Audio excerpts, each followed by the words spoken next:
ആ ജിഹാദിനെ കുറിച്ച് പറഞ്ഞാൽ ഒരു കുഞ്ഞുകുട്ടി കൊല്ലപ്പെടുന്നതിന്റെ മുമ്പിൽ ഇരുന്ന് കരഞ്ഞ ഒരാളെ നമുക്ക് 1400 കൊല്ലം മുമ്പ് കാണാനാവും.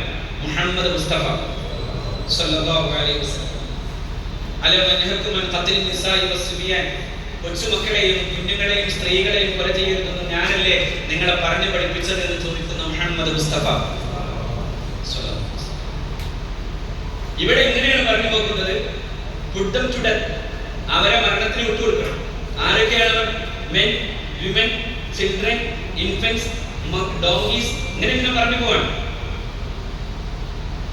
അതായത് കഴുതകൾ, കൊച്ചു കുഞ്ഞുങ്ങൾ, മുലകുടിക്കുന്ന കുഞ്ഞുങ്ങൾ, സ്ത്രീകൾ, പുരുഷന്മാർ, സകലരെയും നശിപ്പിക്കപ്പെടാം. ഈ രണ്ട് കാര്യങ്ങളിൽ കൂടി ആലോചിച്ചിട്ട് പറയണം. വിശുദ്ധ ഖുർആൻ എങ്ങനെയല്ല പറഞ്ഞത്? ഇങ്ങോട്ട് വന്നവരാണ് ഇവർ.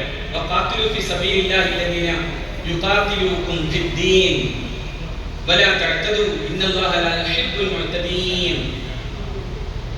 ഒരു സമയത്തും അതിക്രമം കാണിച്ചില്ല. ഇന്നല്ലാഹ ലാ യുഹിബ്ബുൽ മുഅ്തദീൻ, അല്ലാഹു അതിക്രമത്തെ ഇഷ്ടപ്പെട്ടില്ല. അങ്ങനെ അതിക്രമം കാണിക്കുന്നവരെ പടച്ചവൻ ഇഷ്ടപ്പെടുന്നില്ല എന്ന് പറഞ്ഞു കൊടുത്തതാണ് ഖുർആൻ ഈ വിഷയത്തെ കുറിച്ച് സംസാരിക്കാൻ തുടങ്ങുന്നത്. അവിടെ ഖുർആൻ അതേപോലെ മറ്റു രീതിയും കൂടി പറഞ്ഞു. അതായത് ചിലപ്പോ ഈ അനിവാര്യമായ പ്രതിരോധം വേണ്ടി വന്നിട്ടില്ലായിരുന്നുവെങ്കിൽ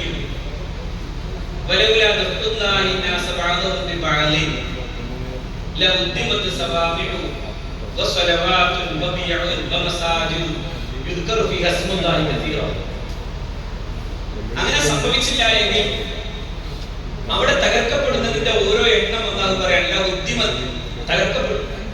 ഏതാ തകർക്കപ്പെടാം? ജൂത സിനഗോഗുകളും ചർച്ചുകളും ക്ഷേത്രങ്ങളും മസ്ജിദുകളും തകർക്കപ്പെടുന്ന ഒരവസ്ഥ ഉണ്ടാകാത്ത സമാധാന അന്തരീക്ഷം ഉണ്ടാകണം. പോർത്തുഗൽ വന്നത് ഒരു പ്രത്യേക മതം പ്രചരിപ്പിക്കുക എന്ന ലക്ഷ്യത്തോടെ സാംസ്കാരികമായിട്ടുള്ള ഒരു വലിയ അതിക്രമത്തിന്റെ ഭാഷ സംസാരിക്കുകയും അതോടൊപ്പം തന്നെ മുസ്ലിങ്ങൾ നടത്തിയിരുന്ന കച്ചവടാധിപത്യത്തെ അത്തരം ഒരു മോണോപ്പൊളിയെ ഇല്ലാതാക്കുകയും ചെയ്തുകൊണ്ട് ഈ മണ്ണിൽ അങ്ങനെ ഒരു സാംസ്കാരിക അധിനിവേശത്തിന്റെ ചരിത്രം കുറിക്കാൻ വേണ്ടി വന്നപ്പോഴാണ് മുസ്ലിം പണ്ഡിതൻ ഇങ്ങനെ ഒരു വർത്തമാനം പറയുന്നത്. അതാണ് കിതാബ്. രണ്ടാമത്തെ അധ്യായത്തിൽ പറഞ്ഞു വെച്ചത് ഈ നാടിന്റെ ഒരു സാംസ്കാരിക കാലഘട്ടത്തിന്റെ ചരിത്രമാണ്. അവിടെയാണ് മുസ്ലിങ്ങൾ അതുപോലെ തന്നെ ഹിന്ദുക്കൾ ഒക്കെ കൂടുന്ന ഒരു ചരിത്രത്തെ അദ്ദേഹം പറഞ്ഞു. ഹിന്ദുക്കളുടെ അവസ്ഥയെ കുറിച്ച് പറഞ്ഞു. ഹിന്ദു രാജാക്കന്മാരുടെ പ്രത്യേകത അദ്ദേഹം പറഞ്ഞത്, ഹിന്ദു രാജാക്കന്മാർ ആരുടെങ്കിലും ഏറ്റുമുട്ടുമ്പോ, മറ്റു രാജാവുമായി ഏറ്റുമുട്ടുമ്പോ, നമ്മൾ ഈ ചാവേർ ആക്രമണം എന്നൊക്കെ ഇപ്പൊ പറയുകയാണെങ്കിൽ അന്നുണ്ടായിരുന്ന ഒരു പ്രത്യേക പരിപാടിയാണ്. അങ്ങനെ ഒരു ചാവേർ പട പോകുമായിരുന്നു.